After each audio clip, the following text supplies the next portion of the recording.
Crowds gathered on 6 February in Antakya, the capital of the southern Turkish province of Hatay, on the one-year anniversary of a devastating earthquake that struck Turkey and neighbouring Syria, killing tens of thousands.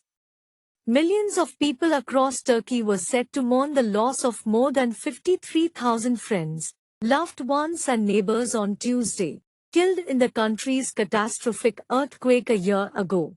To mark what it calls the disaster of the century, the government arranged a series of events to commemorate the anniversary. In Antakya, angry crowds jostled with police as officials were led to the commemorations. Mayor Lutfu Savas was greeted with chants calling for him to resign, while Health Minister Fahrettin Koca was jeered and booed as he gave a speech. Amid the fog by the Oron's river, people chanted, "Can anyone hear me?" echoing the voices of those buried under the rubble a year ago, and "We won't forget, we won't forgive." Recalling the traumatic incident, some citizens went on to explain their ugly yet unforgettable experience.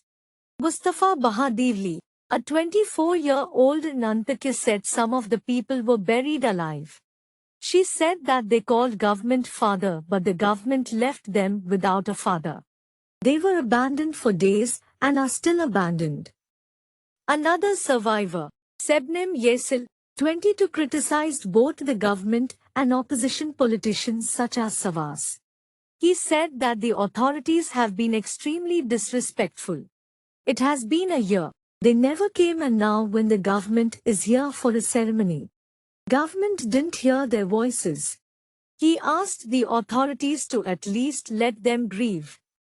After a moment of silence at 4:17 a.m. to mark the time the quake struck, carnations were tossed into the river in an act of remembrance, and a local orchestra played a song to honor the victims. Hatay, which lies between the Mediterranean Sea and the Syrian border, was the worst affected of the 11 southern provinces hit by the 7.8 magnitude quake. Opposition politicians are also visiting the region, with the Republican People's Party leader Ozgur Ozal attending the commemorations in Hatay before traveling to Gaziantep and Kahramanmaraş.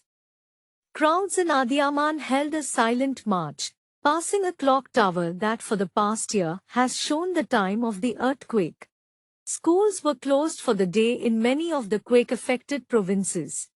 In Malatya, the governor banned any marches or other public displays outside officially sanctioned events for 3 days.